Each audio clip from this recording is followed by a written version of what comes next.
Hello and welcome everyone to the Body's Compass. I'm your host, Matt Sorensen. Today I have a very interesting guest with me. Today speaking with Rian Smith. Rian is one of the growing number of practitioners helping humanity remember its innate healing capacity, is willing to challenge deeply held beliefs about health. Her work serves not just as individual healing, but collective awakening through paradigm-shifting education. She is committed to empowering her patients through symptom decoding that reframes the client's relationships with their body and using nature-first strategies that work with, not against, our healing blueprint. Rian practices as a terrain-centered, nature-first naturopath. She sees symptoms as signals and understands that the guiding principles of natural systems are intelligent, self-healing, and self-correcting. Many people are misled when it comes to the understanding of the language of the body. Rian helps people decode the information of their symptoms and work with alignment with our onboard healing intelligence, helping people come back into balance and feel safe in their bodies. Let's go. Welcome to the show, everyone. I am with a Miss Rian Smith, and thank you for joining me today, Rian. Thanks, Matt. It's lovely to be here. So, Rian, I'd like the listeners to get to know you so that we can have a bit of a connection to who Rian is and how your background has shaped you as a person and everything that you're going to go into today. So what led you putting so much effort into naturopathy in the way that you do it? Yeah, like so many, I think that go into the healing arts. My interest in naturopathy was driven by my own health issues. And yeah, beside all of that, like I always had some sort of knowing that something just wasn't quite right with this place. You know, things just didn't feel natural. I kind of would even question like people driving around in cars. It actually seems quite bizarre. And yeah, I guess our disconnection from nature and the amount of chemicals that we were being exposed to and that we were exposing our home to. So I guess I'd always had a little bit of a bent towards that way of thinking. And I think partly because of the family that I was born into, which I will clarify were not naturopathically minded whatsoever. And my astrological influences, like I carry the wounded healer kind of archetype. I've had plenty of experience with the pain teacher. And then my interaction with the medical industry really started when I was around 4 years of age with my first surgery. And that surgery was to put grommets in my ear because my eardrum kept perforating. And what transpired after a few surgeries, like my ear rejected the grommets more or less within weeks of that procedure. And then it wasn't until I was around 16, so this is a good 12 years, pretty much I was on and off antibiotics continually with a chronically perforated eardrum. And yeah, I mean, that was the prescription, and the diagnosis. But then at 16, I think a second opinion was sought, and I was told that I had a benign tumor in my middle ear. And by that point, it was quite sizable, so it had damaged a lot of the internal structures of my ear. And that was the reason why my eardrum kept perforating. And I just lived with this kind of chronic discharge, not so much pain, actually. So that led to quite a big operation at 16, which involved removal of the tumor, cleaning out all this like debris that was in there essentially, going in through my skull, removing the mastoid process. And at that point in time, when I was 16, it was an 8-hour operation. And my surgeon had just returned from Switzerland where he'd learned a technique to reduce the 13-hour procedure down to an 8-hour procedure. So it was quite a significant major operation. And I had some success with that, I guess, for some time. And then around about 28 years of age, I started to get symptoms again from my ear. That was, funnily enough, at the time of my first Saturn return. And I had been living overseas after some years of traveling, and I got the message, just go home and learn naturopathy. So that's what I did. And when I started my first day at Naturopathic College, I actually had blood oozing out of my ear. And I went into the study with the intention that I'm going to fix this naturally. My experience thus far had been that, all the antibiotics, 12 years worth, and, all the surgical procedures, nothing had actually brought real healing. And yeah, so I kind of set out on this path to uncover like healing for myself. And yeah, so that was 2008. I graduated naturopathy, did the Bachelor of Health Science as well.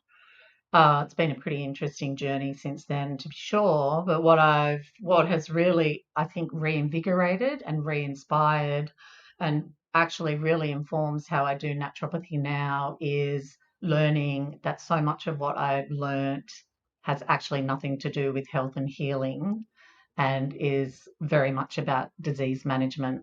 Um, Actually, very much aligned with the allopathic model, which is not at all complementary to natural therapies. It's absolutely the polar opposite.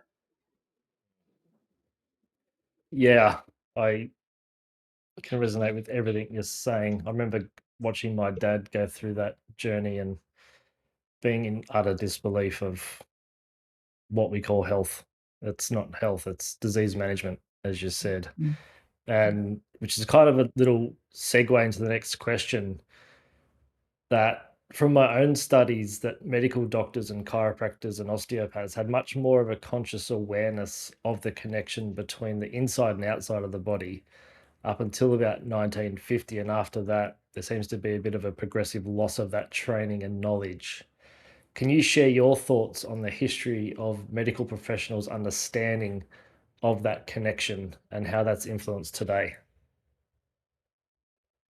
Sure.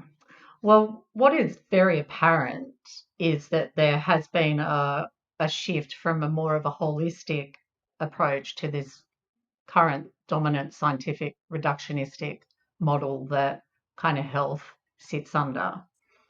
So, the holistic way of looking at health would look at the whole field, shall we say, or looking at the systems. Whereas the reductionist materialistic approach is very much just looking at particles really in isolation.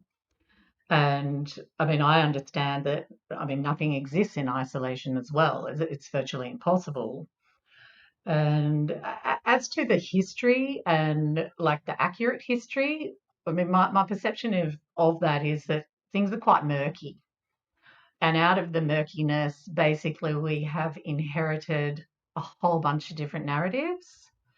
And I'm actually not sure, you know, what the truth is, essentially.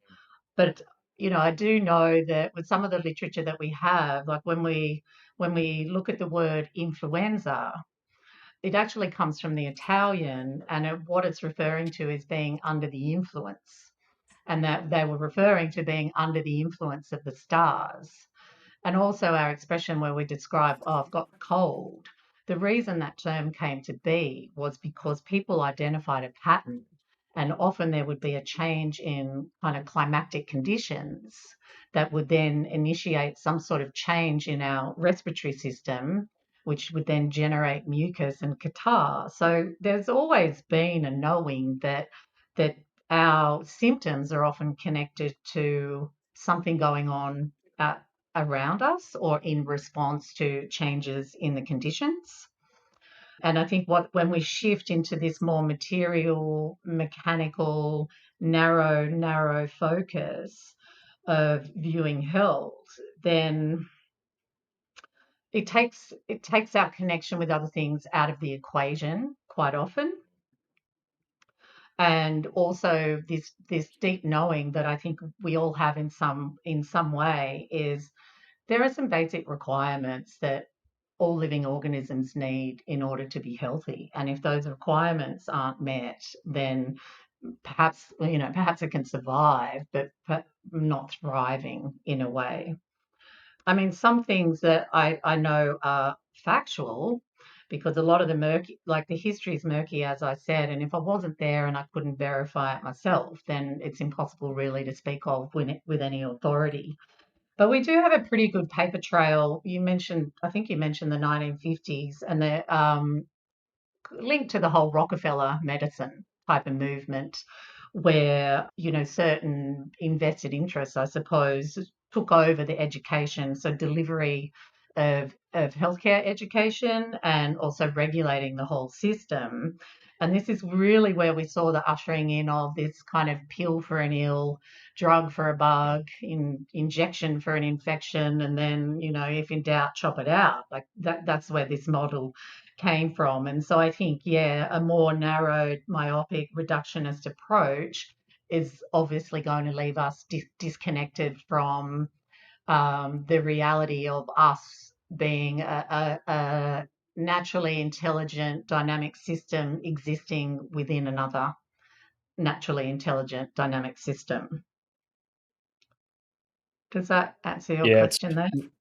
it's really interesting especially bringing up the meanings of things like the flu as an example, because not many people really know what the word virus means either. Mm, Because yes. this essentially medical anatomy comes from Latin. And if you look at any Latin dictionary, the word virus means poison or snake poison. Yeah. Or toxin. Yeah. Yeah. Yeah. So it's really interesting. And I've heard microbiologists say that there's no such thing as a virus, but yet a virologist will say there's no such thing as microbiology. So it's a kind of interesting, Mm. yeah, Yeah, well, on that debate. that debate around virology, what is interesting is when we go and look at the assumptions that virology is based on.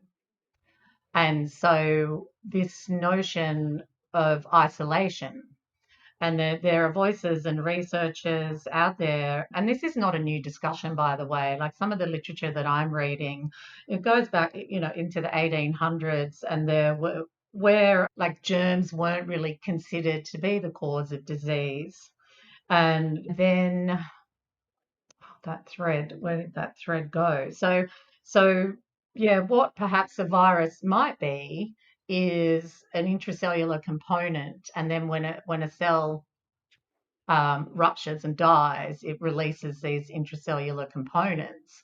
But yes, that's it. The assumptions that the whole science of virology is based on is isolating the virus. And you may be familiar with the process of what they do in isolating a virus. So, say they take some snot, shall we say, and they put it in a dish, and we would expect in isolating, you'd imagine there's scientists there taking this out, taking that out, taking some other components out until you're left with a virus. But actually, what's happening, it's a process of addition.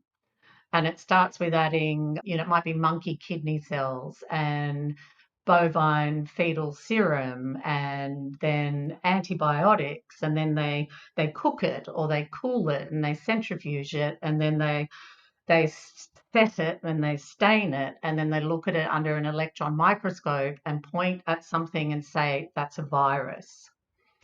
So yeah, that whole technique is questionable when it comes to actually isolating something.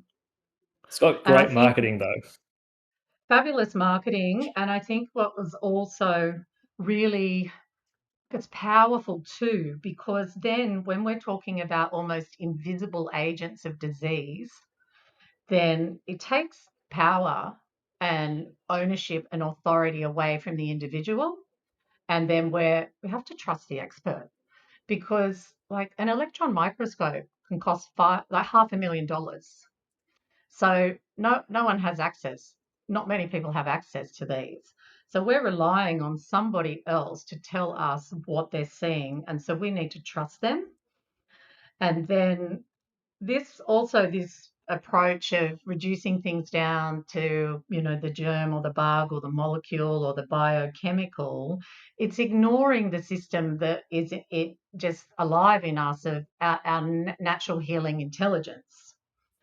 And despite the fact that there is evidence everywhere to this healing power that we all carry, because you cut your arm and it just heals on its own. And it's like we could break a bone. Generally, once you just align them, the bone resets. Like it's not us doing anything consciously, and it's not an external agent driving that healing. It's some innate healing system that we all possess. So we have so much evidence to suggest that the body can heal itself. However, yeah, I guess the marketing campaign is, yeah, very powerful, very It influential. make sense to you that a virus, let's just say there is a thing as a virus, that it would actually kill someone because a virus requires a live host to survive.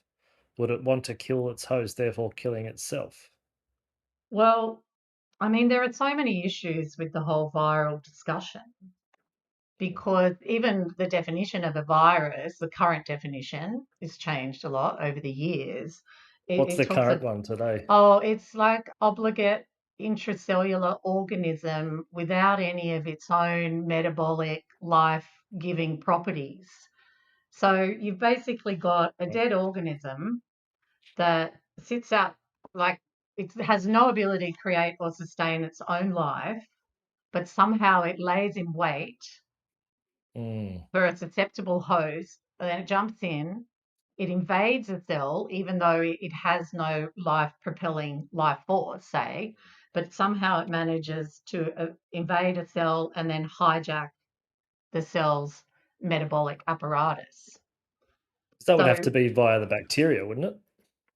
well, I mean, well, again, I don't think that the virus as we know it and as we're being taught it exists. I think what happens when we see there is like live blood microscopy where you actually, all right, caveat, things are not exactly alive because the blood's been removed from the living host. So we expect we're going to see changes, but it's way more reliable and indicative of what's happening than some of the other techniques that like electron microscopy.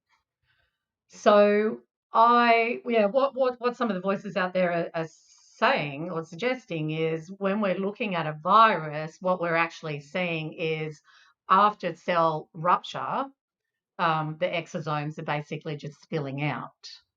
And whatever caused the rupture, like again, I wouldn't necessarily link it to bacteria. I mean, cells die. Like our cells have a limited lifespan, like they're constantly dying and replenishing and regenerating.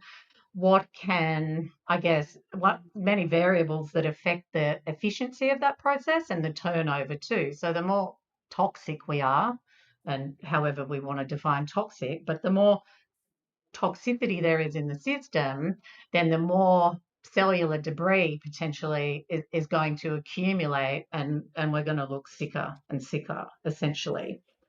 One of the other things too about the whole kind of immunity and the immunoglobulins and that whole discussion, when you really start questioning it, because we're told, oh, an immunoglobulin is proof of infection, but then we're also told it's proof of immunity. So that makes no sense as well. It's just a really illogical argument or position to maintain. Depends who's paying you. Pardon? It depends who's paying you, right? Exactly, exactly. Which, I mean, it pretty much that now extends to the whole health space. So, I mean, when I went into naturopathy, Yeah. I knew that the It's body could heal itself, and that's why I was interested in learning about naturopathy. But nowadays, what I can see, particularly because hindsight is actually very powerful, that current day naturopathy training and even my training in like early 2000s, is very much teaching the allopathic disease model. And partly that is because, again, who's funding it? Who's funding the education? And I was quite smug there for a while, thinking that naturopathic education had dodged that Rockefeller medicine bullet and we were being taught true health. But I can since see now that that's not the case. And I understand more and more the current education that's being delivered. Like it's funded by big ag, big chemicals. So I don't think they're I going know to turn around much. And medical school's mostly funded by big pharma, which isn't a huge shock to anyone. But it's it's not, it doesn't take a rocket scientist to realize that everyone knows, I think, on some level, that the body has the innate capacity and ability to heal itself given the right conditions. mhm. But yet we're sold on, if you've got a headache, there's a pill for you. If you've got an itchy bum, there's a pill for you. If you want to lose weight, well, here's a pill. Just how far we've actually come from not only nature, but ourselves, just as a individual entity. But that entity needs to be able to dance with its environment, because there's always something in the environment that is trying to take you down. But all we can do, instead of getting an injection or taking a pill, is be healthy and vital enough within ourselves to be able to share the environment with them. Yeah, I agree with a lot of what you're saying there. I think where I feel a little bit differently, I don't think nature is ever out to get us. I don't think we're ever under attack from nature. I actually think that nature is always oriented towards healing. And the issues that many of us are facing is this: that we're confused. We don't know that. We've been given a lot of just the incorrect information. And so we think that like a bacteria, okay, this kind of model of um, be healthy, live a healthy lifestyle. I mean, gosh, now that's a can of worms in itself. That's a whole week's discussion, really. What is it? Because That's there is so much next episode. misinformation. Yeah. Mm. So live the healthy lifestyle, and then we're not going to be as susceptible to infection from invading pathogens. But at the same time, in that message is it doesn't matter how healthy you are and the choices that you make, and you commit and you do the things that you do to live in line with natural principles, you're still at the mercy of some little microbe that could potentially take you out. Like, that's not the reality that we exist in, because if that were true, none of us would be here, because we're born with trillions of bacteria. So we are host to bacteria. So it's the same We question. are Why would they bacteria. want to take us out?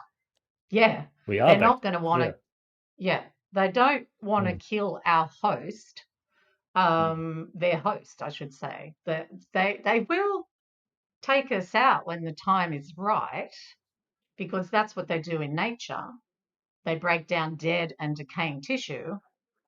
So when the sum of all of my parts are more dead and decaying than living, the bacteria are going to return me to the earth, because that's their function. But they're never out to attack us. So I believe, yeah, nature is benevolent and always in service of the higher good. I mean, just for clarity, I was referring to more bugs and things that we perceive to attack us, not necessarily the microbes. But I totally see what your point, and I couldn't agree more. It's like since COVID, right? We've got to be scared of germs, and we have to wash our hands, whatever the ads say, 75 times a day.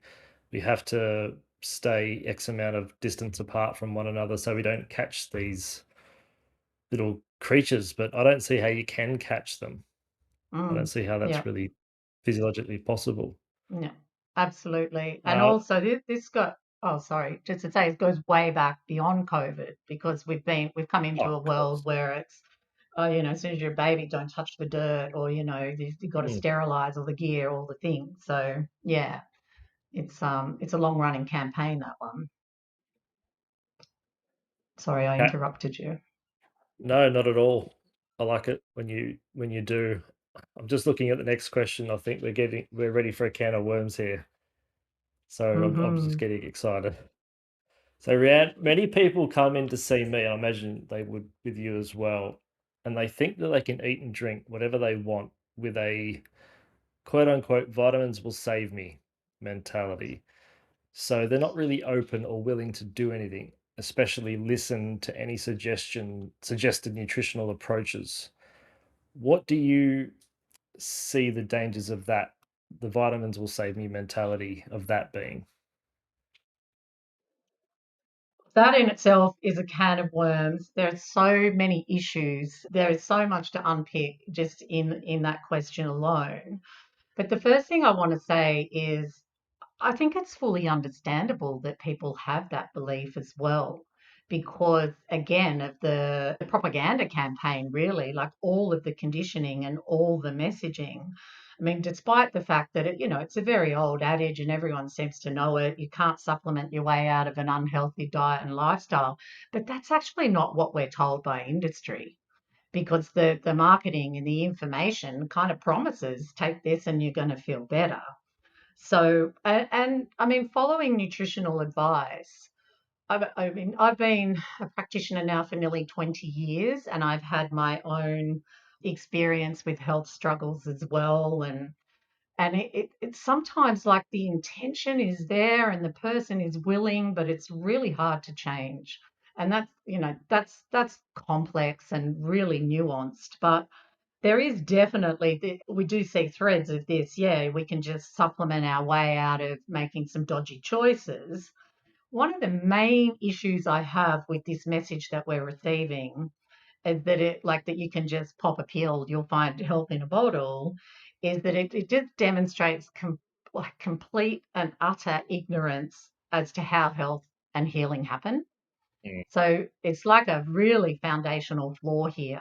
And it's like, whoa, it never happens because, like, okay, let's say, all right, let's use vitamin C, even though we'll talk about why perhaps it's never been isolated. Does it even exist? But um, a vitamin C supplement is not going to induce health in a person. So in a healthy person. So why is it going to induce health in a sick person for one? But yeah, this lack of understanding, and again, because we've all been exposed to a lot of misinformation, that's one of the issues. A second aspect to this approach, it's like a kicking the can down the road. And so generally we do that like, well, the can ultimately will just get bigger. We're putting off the inevitable, and the inevitable is going to come. And it's just building up more and more momentum, essentially, or snowballing. So the effects of that. I also, I've been there myself. Like, I don't say any of this with any judgment because I'm on the journey and I've been there. But the quick fix attitude, I'll just do this and it'll fix everything, is basically denying natural law. And that there's this law of cause and effect. That's it. And you can't out dodge it as well. And something also like dodging the struggle, it's like the caterpillar when it goes into the cocoon and it's in that kind of pupal stage. If it's assisted in coming out of that cocoon, it will not become a butterfly. It needs to go through its struggle in order to fully develop. And I believe, yeah, that's one of the issues with this quick fix attitude. Yes, struggle's inconvenient and can be difficult, but it's what's on the other side of the struggle. That's the gold. And people are missing out on that gold is a tragedy, really. Yeah, I think And people who get that what would you call it? Pass go, if you will, like that. They take that and they think they're getting better so they don't really have to take responsibility for themselves. It keeps them in a child archetype, Mm-hmm. especially in when it comes to relating to food and and health in general, really. But they think that they're going to lay down on a therapy table and get their problems taken away. So it extends way beyond just the food, but I Mm, think it really creates a mental deficiency, not only a nutritional one mm-hmm. Yeah. as well. And yeah, and probably a developmental deficiency Mm, because, yeah, it's a developmental milestone that we all need to move out of that childlike state. And it's actually about taking radical self-responsibility or even some self-responsibility. And mm. whilst a practitioner can be a really great ally on somebody's healing journey, that can't do the work. And I know that I really fell into that when I first started practicing. I wanted so bad for my people that were working with me to heal and feel better. And it's almost like I did all the heavy lifting for them. And then I'd realize that, oh, they haven't even been able to implement half of the things or one of the things that I suggested. And yeah, it's a real like, which is also a great learning over my time in clinical practice. It's like, okay, let's meet somebody where they're at. What are they capable? And it's really about scaffolding and yeah, supporting the process, but definitely, yeah, no one else can do the work. I can't send someone down the gym and build muscle for me. I've got to do it myself. Also, you can't do a poo for other people who are That, constipated. that's So true. yeah, it's quite interesting the expectations some people have when they come Hmm. in. Is that they'll come in, I want to be fixed yesterday. Like, cool, Of call me last course. week. Mm. Yeah. Yeah. But, it's also, I think, part of our human condition on some level. Like we are meant to have abundant health. And so it's really right for people to seek that.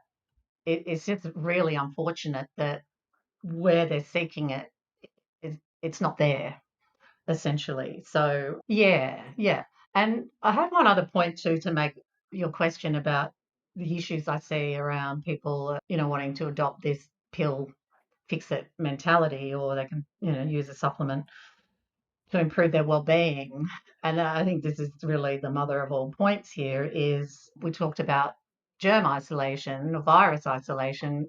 Well, vitamins have also never been isolated in the true sense of the word. So we probably all think that, well, I don't know, I used to have this fairy tale that the scientists in the lab would take the orange and take this out, take all these parts out until they're left with ascorbic acid. Doesn't happen like that. So it's a process of addition. I think the first thing they actually add is hydrochloric acid.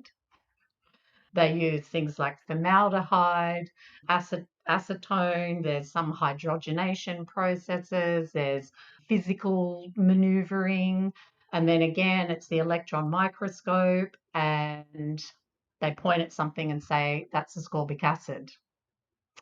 And the question is, well, how can you say that with any certainty? Is that not the combination of all the things that you put in and blended with the orange? So historically, well, the first vitamin, B1, was developed by the pharmaceutical industry. And I think it's one of these old playbooks that we see time and time again. They take an industrial waste product, they pay a scientist to do some studies and say this product is beneficial for XYZ, and then they sell it to us. So they're disposing of waste, but getting paid to dispose of their own waste. And then, yeah, we're being taught about vitamin deficiencies.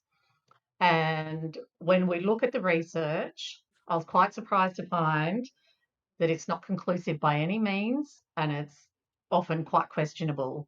The research into vitamin deficiencies and deficiency symptoms, and I mean, once upon a time they thought that scurvy was an infectious disease because all the sailors on the boat got it, and now we've inherited this narrative that it's a vitamin C deficiency because they had limes or lemons or something, and that resolved the scurvy. But what they also omit to point out was there were boats there were given fat and animal products, and that also resolved the scurvy. So I don't see vitamins as vitamins. I just see that food offers information. That's it, simply. And is this information that we're receiving coherent? And is it aligned? And does it support nature's healing intelligence? Or is it counterproductive? And another point that when I learnt this, I basically threw out my dispensary and it cost me quite a lot of money actually. And I thought, I've got these products, I'm not even going to give them to somebody I don't like because they're poison. And when I found out what supplements are made from, they basically start with a coal tar derivative, so it's a petrochemical, and it's this process of adding acetone and hydrogenating it and fermenting it, and genetically modified organisms, staining, dyeing. It's absolute. Well, it's the cauldron, that's for sure. They're mixing potions in a cauldron and giving it a name and attaching a story to it. And yeah, this is what last year in 2025, Australians spent $6 billion in the vitamin supplement industry. It's like 6 billion. So what are we even buying? We're actually buying petrochemicals. That's what we're buying. We're making someone rich, which is also very important, I'm sure, in the Mm-hmm. political game that goes on behind the scenes. But And oh, just one other point on this, that a lot of where all these substrates are coming from, pharmaceutical companies, that it all, there's about 6 companies that own all of this stuff. And so when we're buying practitioner only that are way more expensive, same stuff. You might be buying a whole food product. So that could be, a beetroot powder or something, or ground liver. But even that is a little bit misleading because it's not the whole food because the water's taken out. And then in the case of vegetable products, plant products, the fiber's taken out. So it's not a whole food product anyway. Mm. It's a processed Yeah, I mean, product. people are buying these often really expensive supplements, but they're really buying something synthetic and Mm, isolated. So synthetic, the body kind of sees it often as a foreign substance and attacks it rather than absorbs it. And as you were saying, the vitamin isolate, well, there's no such thing as an isolated vitamin in nature. mm, It all comes in complexes, and that's how the body recognizes it and uses it. But then it's so essentially people are spending a lot of money on fake supplements. If you can even use the word supplement anymore, but I'll just use that for simplicity. But also that takes more energy from the body to scramble up resources from other areas of the body to actually digest and assimilate and metabolize it as well. So it's actually taking it away from you. And so with that, I mean, you can't, first of all, you can't really, you can't compete with food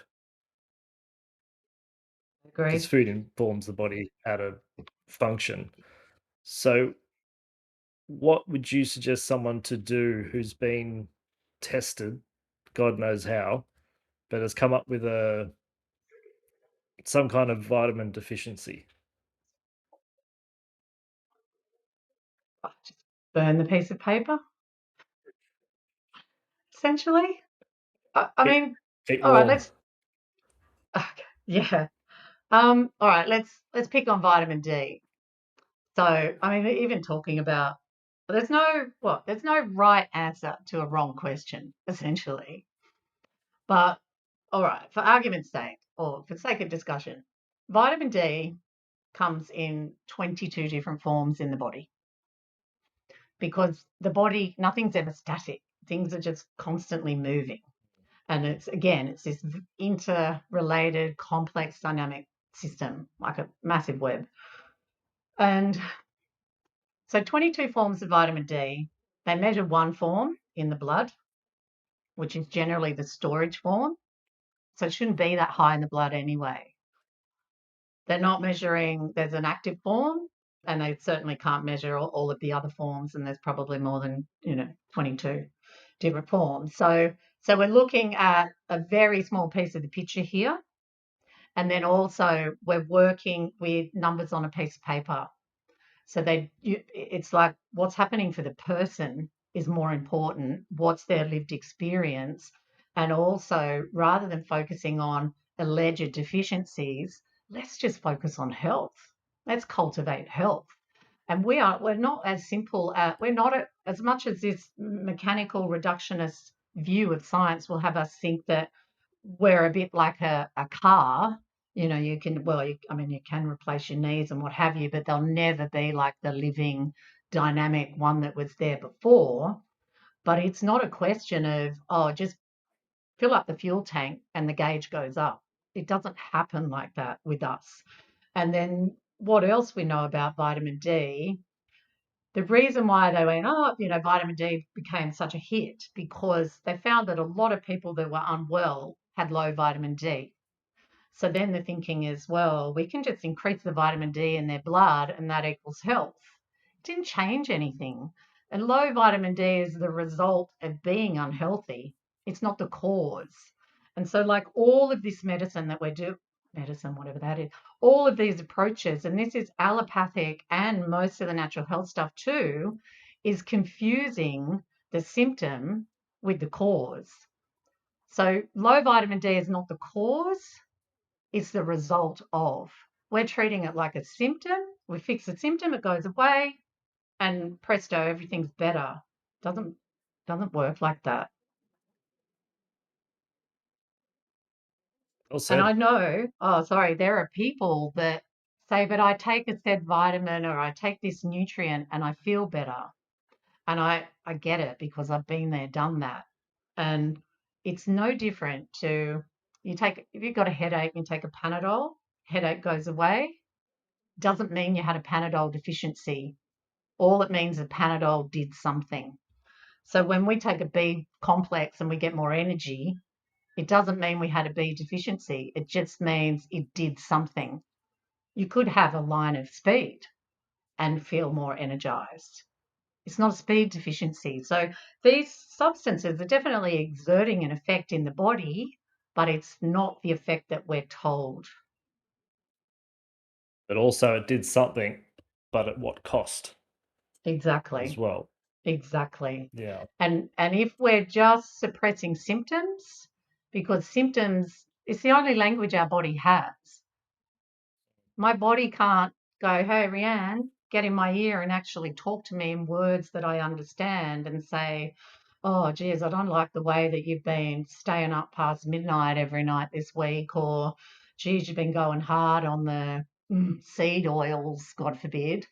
Um, it's not going to tell me in words, but it's going to tell me in ways, and it's actually never going to give up on me either, which I've come to really appreciate that my body or this life force that sustains it and that it contains is always striving towards health, whole and complete, which is that's where health comes from. That's what it means, whole and complete. Not just surviving, Yeah. but thriving. But health is also not just physical. And that's where I think a lot of people get mixed up, because I remember studying nutrition back in whatever year that was. And I remember one of the questions on the exam was, can you be sick and healthy at the same time? And I said no. And I got it wrong. He Absolutely. said, yes, you can be physically, you could be physically sick, but mentally healthy. But then so you're saying health and disease can coexist in the same body? And that's not really health, is it? Even the way you've defined it, because in their definition of health, it was the I'll paraphrase the shit out of this.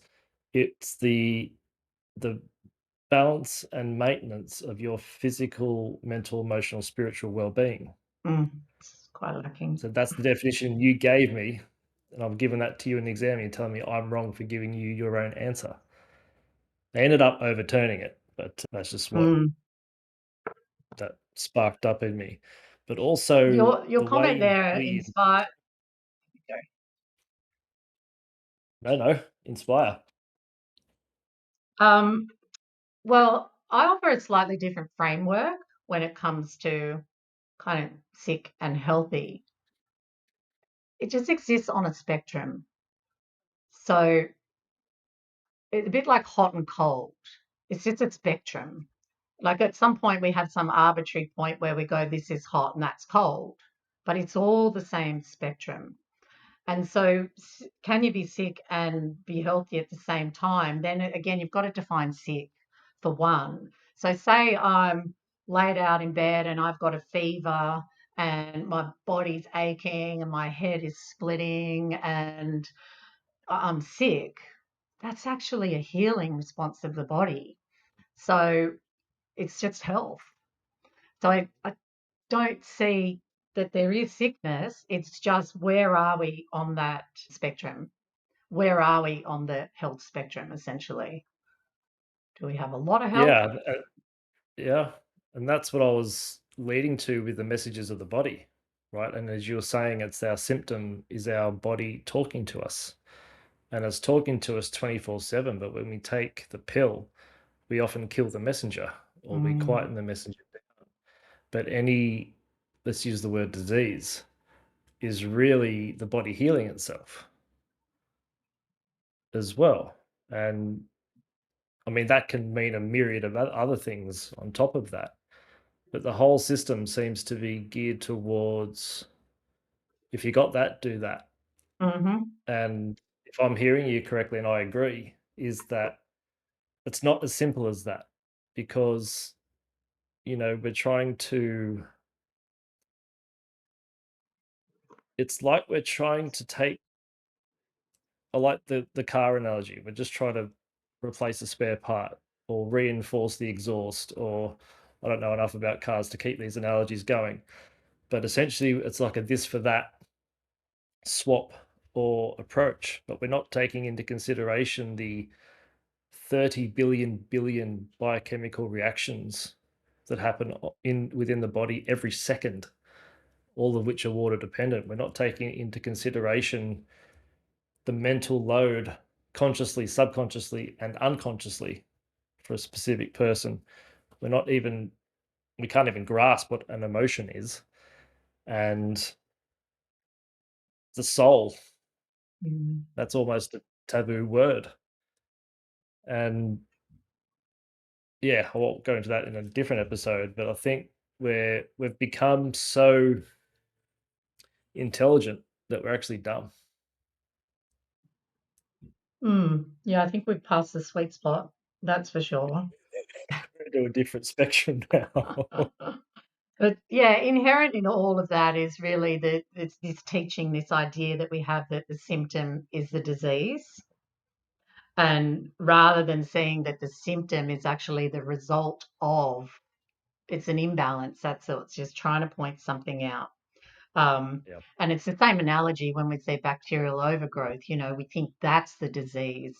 It's actually Mm. not. There's just a lot of this bacteria there right now because the system's out of balance. There's a lot of debris or there's a lot of toxicity. And one of the other things about the conditioning, this pill, that pill, do this, do that, when we're not in health, usually it's a case of do less. Like often it's doing less. I don't mean sitting around like watching telly and, letting rubbish pile up and all of that. But when it comes to sometimes, yeah, people are chasing the numbers on the piece of paper and this influencer and that, and I'll do this supplement because it gives you this. And it's kind of like, whoa, just stop. Just stop and let the body kind of come back into its own balance and see what happens from there. Yeah, and that's essentially why I wrote my book, What Pain is Telling You, because any diagnosis is really just a symptom, Hmm. as you were saying. Rianne, we've been told from very early in life that germs are evil and bacteria makes us sick. I know we spoke about it a little bit before, and that tells us we need medications, creams, and certain injections to protect us so we don't die all the time. Can you explain the difference between contagion and terrain theories? Sure. Well, contagion, the way that I see that it is offered to us, well, contagion again is confusing the symptom with the disease. So we blame the bug, we blame the fungi, we blame the parasite. And germ theory kind of rose to dominance in the 1800s. We've all heard of Louis Pasteur, and that's how we got to pasteurization of food, etc., and dairy products. And with this germ theory model, there's a belief that microorganisms, they're monospecies basically. There's a single species and it stays in that same form its whole life, and also that they're pretty much out to attack us. And even, yeah, we can think about, oh well, then we do some healthy living, and we get good sleep and drink good water and connect and ground and all the things that support our well-being. But even with all of that, we're still vulnerable. We can really be attacked at any point in time. And so I think germ theory gave birth to quite a lot of industry. I would say pretty much the medical industrial complex, because as a result of this fear of germs, we got the vaccination industry, we got antibiotic industry, pasteurization of dairy products and other foods, disinfectants. So all this kind of anti-life um, like approaches basically. And one of the other things I think was really significant in terms of how it impacted our health, there was a discouragement away from raw food too. Even fruit and vegetables, fresh fruit and vegetable were seen as dangerous because they could harbor these bacteria. So whilst it was fine to have white flour and sugar and coffee and alcohol, people in I think it was the 1820s, they were discouraged from consuming fresh food. So yeah, it's quite a disruptive little model, really, germ theory, and its effects are far-reaching. Whereas terrain is more about, okay, so we might see the terrain if we're talking about an individual, say a person, rather than an environmental terrain. It's the sum of our inherited predispositions, our nutritional habits, our postural and physical alignments or misalignments. I don't call it unresolved trauma. I call it undigested trauma or experience, and then harmful and noxious substances. So it's all of these factors contribute to an individual's terrain, and they actually determine the terrain. And so then within the terrain space, there's two models essentially. So some people are like, yeah, just again, have a healthy terrain, live healthy, manage your stress, take your B vitamins, manage your stress, get your magnesium, chill. Um, but at the same time, you can do all of those things, but you can still be attacked by a virus or a bacteria at any point. Whereas I don't, well, I call it, I didn't term it true terrain. This is where we understand that nature is always healing and that the microbe is never causes harm.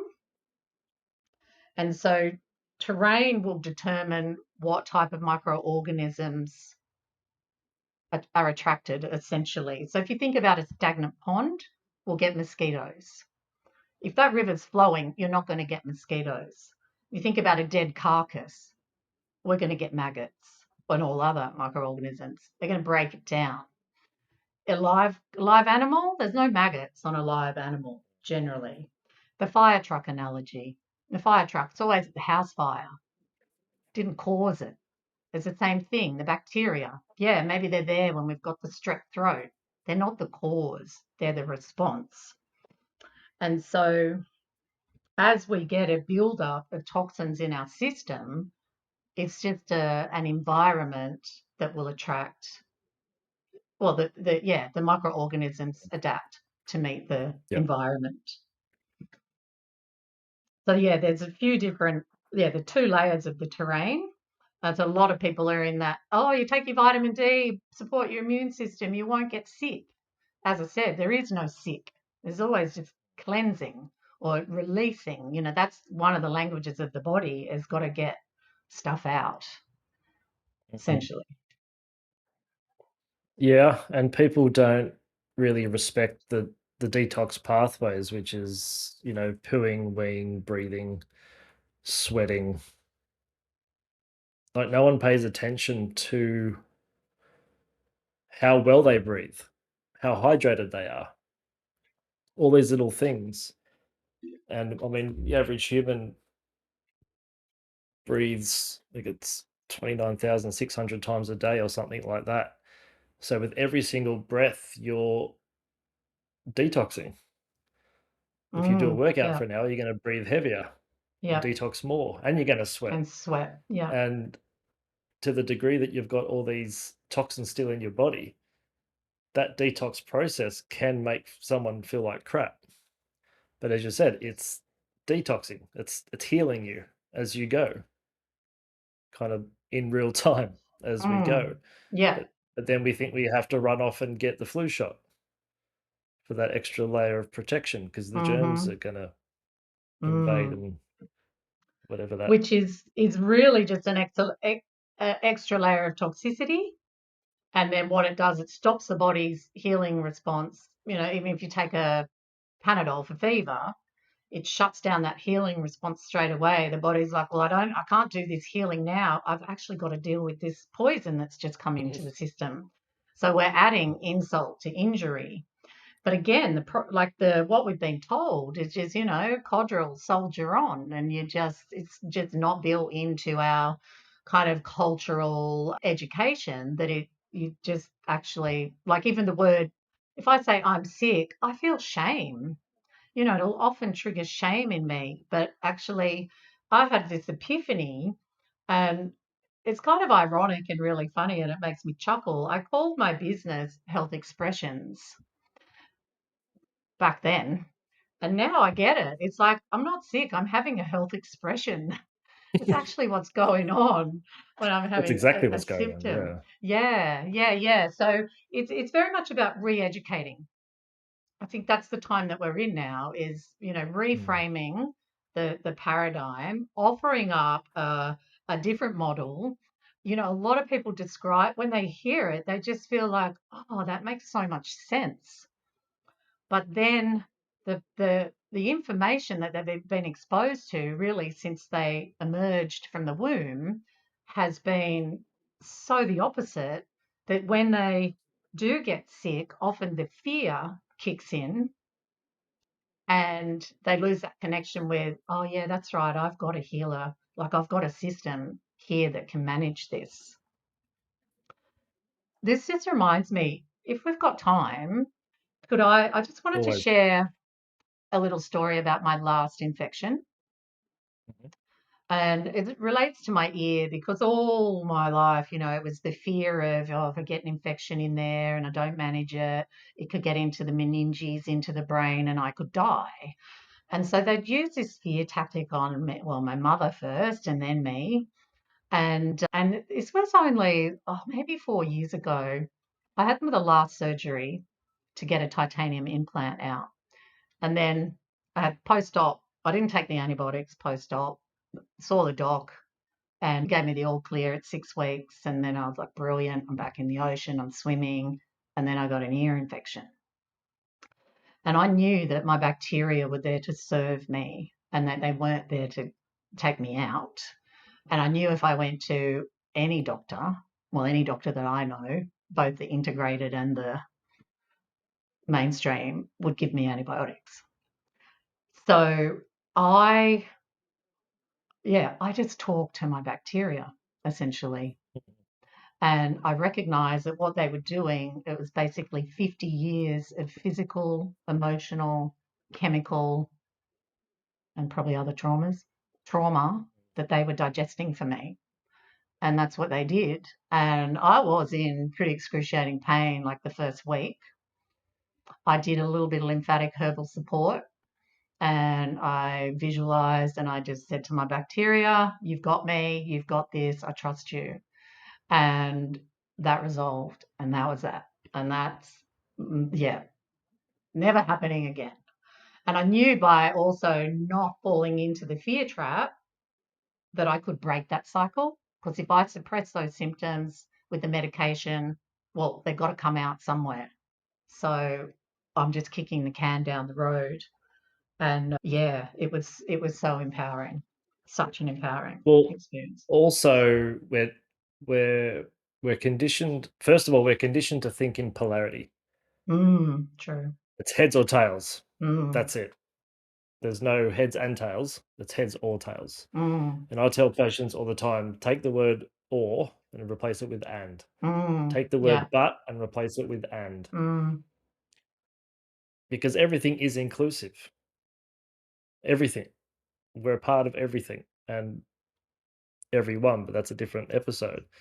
But also, from early in life, we're also conditioned to, I guess, think that as soon as we are expressing our health, as you would say, that there's a fear response because we're deficient in something. mm, But that fear itself, which Zig Ziglar says as false evidence appearing real, and it's also Alan Watts made uh, a comment about fear only exists in our imagination.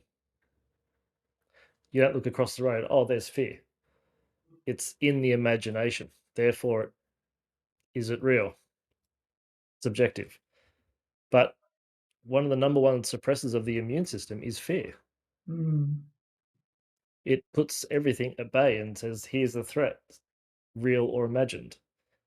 So you could say it's really the fear itself is just a figment of the imagination, but that's not to say it's not real. Absolutely. And it has very real effects. Um, I guess I would also just reframe it a little bit because I don't believe there's an immune system. There's a regulatory Okay. system in the body, but there's no immune Okay. system because to have an immune system, that's like we don't need defense from anything here. So the immune system goes to war on, it fights this and it fights the good fight and it protects us. That's not what's happening here. So I stress absolutely impacts on our well-being. And I mean, it's probably, I don't really know the mechanisms for, well, they talk about the electromagnetic kind of frequency attached to fear, but it'll also change the pH in our system, which pH is a measure of electric charge anyhow. It's not really acid alkaline. That's another little bit of a distractor. So yes, fear will induce physical and or emotional, psychological signs of imbalance, but not by way of dysregulating a non-existent immune system. So the reason why I have this position around the immune system, once I sort of started understanding that pretty much all the things I've been taught actually was stood on shaky foundation, it's like, well, what else? So, that's what I've been spending my spare time the last sort of 6 years going, well, what else isn't true? And I found the work of a gentleman named Harold Hillman. He's a PhD cellular biologist. And he was like really active in the sort of 50s through to 60s. But yeah, still wrote a paper as late as 2011. He's deceased now. And if I could just, a couple of lines here. So basically, he's written a paper called Cell Biology is in Dire Straits. And after 50 years of research career, after my 50 years of research career, I've concluded that the following are unsuitable for studying the biology of living cells. And there's a list of like about 20 different techniques. Anyway, some which might have more meaning to you and myself and some of the listeners. So histology. So that's, get a little cancery thing scraped Mhm. off. Now go and histology that in the lab. Histochemistry, electron microscopy, binding studies, the use of ligands, immunocytochemistry. So that's the immune cell chemistry. Mm. tissue slices, disruptive techniques such as dehydration, deep freezing, freeze drying, boiling, and receptor studies. And the reason, basically, in a nutshell, but this work's actually freely available, and he has a website too, um, because they create artifacts. They change tissues significantly. I mean, they're not living any longer, they're dead a lot of the time. And then ignoring the second law of thermodynamics. So there's basically no solid, like 3D geometry in what they're looking at. And what I think is really important for people to know, so these techniques that are perhaps questionable and flawed is what drives and supports all the research in like pathogenesis. So all of our disease model understanding is based on this cellular biology and biochemistry and all of these questionable techniques. And so because of that, we have an industry where they diagnose something like 70,000 different diagnosed conditions now. So disease has become a product because you get diagnosed with something, people might take on that identity, or they definitely, find a protocol, or it's an item number, so the provider gets paid for ordering a certain test. So yeah, it kind of made me question even more. So that's why I'm Well, not sure about the immune system. well, it's interesting that some of those professions or those methods, I should say, are more displayed over others. Mm. Yep. And the disease, there's no profit in health, really. If you think of a business model, a hotel is doing well when the beds are filled Mm, or the rooms are booked. Well, a hospital's doing well when the rooms are booked. mm, So it's a business. They mm, make nothing off you if you're healthy. mm, And I mean, there isn't that much difference between the supplement industry and big pharma, mm-mm. It's the especially from a same. business. It's the same Yeah. industry. Yep. And I think we've we are conditioned to think if you're sick, if you've got a symptom, go to the doctor or go to this person. But we certainly rely on that way too much as a society instead of just taking responsibility of kind of where we're out of balance within ourselves and the environment. I know we're running out of time. I don't want to keep you here all day, which I would enjoy that. But it has been shown that living cells can behave predictably based on the environment they're in. Now, there's the tree of life concept grouped into those domains. Can you explain to us this pleomorphism and how it relates to us? Hmm. Absolutely. I have to chuckle a little bit because I went and looked up, the tree of life and the different archaea, and then I saw them referencing like Darwin's theory of evolution, and I immediately went, not sure about that. But Mm. basically, what pleo is, it's Latin term, pleo plus morph shape. So it's basically saying many shapes.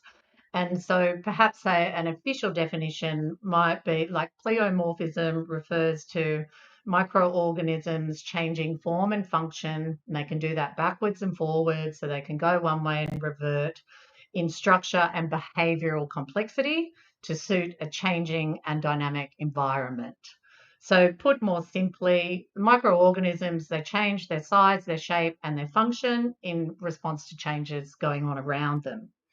And in the pleomorphic model, we see and we understand that a microorganism has multiple forms in their life cycle. And you might think about them a little bit like stem cells. A stem cell, apparently, I don't know if it's true, can become any cell in the body that we're told. Well, the precursor, the seeds of our microorganisms are called endobionts or microzymas, and they have the potential to shapeshift, transform into any type of shape, basically depending on the environment around them. And it is also really important to point out that There's also two schools in the pleomorphic. So in the pleomorphic world, some people believe that the microbes are beneficial up to a point in their life cycle, and then when they reach a certain state, say, become candida, they're all of a sudden a pathogen. Whereas there's another school of pleomorphists that, and I would sit in that camp, where we understand that even if it is a potentially, can't even say pathogen, but a more virulent or what we might deem aggressive microorganism, it's only there as a response of the terrain. And this is well documented. And again, it goes back to the 1800s. Some of the names that some of listeners want to find out more, they could look up the works of Antoine Beauchamp. There was Professor Enderlein, Gustave Nassens, and his work was up until like 2018. Wilhelm Reich, and then Royal Rife. And Royal Rife actually demonstrated pleomorphism by changing electromagnetic frequency that microorganisms were exposed to. And so I extend my view of like, well, pleomorphism, basically all life forms do it. Like the embryo becomes an elder. There's a lot of change there going on. The acorn to the oak, the tadpole to the frog, the caterpillar to the butterfly. And it's like, why, yeah, things, it's no different really in our system as well. And there was an Australian scientist that did some work that demonstrated this pleomorphic um, effect. So Philippa Unwin, and they brought up some rocks from deep, deep, deep in the ocean where apparently nothing can live down there. It's so cold, and I don't know what other factors make life inhospitable. They brought the rocks up and they had them in different environments in a lab, but sterile environments, and the different environments generated the growth of microorganisms on all the different rock samples. And I don't know for a fact, but I kind of like this idea, like something, I don't know, something happens when the sperm and the egg unite, something takes over, there's a vital force, but these microzymas or endobionts, they have different terminology because they were sort of discovered by different people at similar times. They take the journey with us. So they're our ultimate probiotic, really. They can become any type of 100%. Yeah. microbe that we need, and they take us back into the earth. Like if we're left to die and decompose naturally, then the microzymas are just going to take over, and they recycle, and that's what they do in nature. So it's really important to point out too that bacteria, they do not eat healthy tissue. They only eat dead and decaying tissue. So when I had that in my last infection, oh God, there's that language again. I knew it was a creation kind of mine, or the some experiences of my life to that point. I knew it wasn't a critter from outside coming to attack me. So if we understand that when we have some bacteria, it's like, well, yeah, I've got some toxicity, I've got some debris, I've got some stagnation. It's coming to clean that up rather than take me out, essentially. It doesn't mean that people can't die from a bacterial excess. And when that happens, it's generally because, so, all right, let's use mold in a building. So people think they have a mold sensitivity, black mold. It's, public enemy number one. Oh, there's a few of those, but public enemy number one, you've got to get rid of the black mold. Now, take that person out into the forest full of black mold. They're not reacting generally, but the mold is breaking down and outgassing toxic building materials. So if I have a lot of toxic debris and buildup and stagnation in my system, then the bacteria are trying to break that down, but their metabolic waste products can be toxic to my system. And so chances are my eliminatory capacity hasn't been that great. That's why I've got stagnation and toxicity buildup anyhow. So my system can't eliminate the waste products from the bacterial cleanup crew. Does that make sense? Mm. So that's why I'll just mention the isopathics. So that's why I've been studying isopathics, because they're actually made from these microzymas. that our body produces, and they're kind of presented a bit like a homeopathic remedy, but they're not homeopathic, they're of us, they're biological medicines, and they can support this process rather than it being overwhelming for the organism and the organism can't cope, or the organism then has to feel like antibiotics are the only choice here because I'm going to die or the pain's so much. So yeah, naturopathics are a tool that we can use to help people kind of bridge that experience a little bit and help to regulate it. And so what this is offering here, I mean, this whole discussion really, it's a changing of the paradigm. And so bacteria are not good or bad, just like sharks are not good or bad. They're just fulfilling a function in nature. That's all that's happening here. So they're nature's recyclers. We get algae on the oil spills. We use bacteria to break down plastics. Again, dead roadkill. Eventually, it's the bacteria that get rid of it all. And so they do the same thing for us. Our cells are going to pleomorph into whatever is required. And if we've got a lot of dead and decaying tissue that's building up, then we're going to create bacteria. And another thing I just want to mention quickly, fungi and parasites, because they're also public enemy number one, particularly in the conspiratainment industry. Like there's a lot of hot stuff. Yeah, I don't know, what is it? The fenbendazole, or anyway, some natural parasitic treatment, or MMS, or whatever it is. But it's the same thing going on here, because parasites and fungi can absorb up to 100 times their body weight in heavy metals.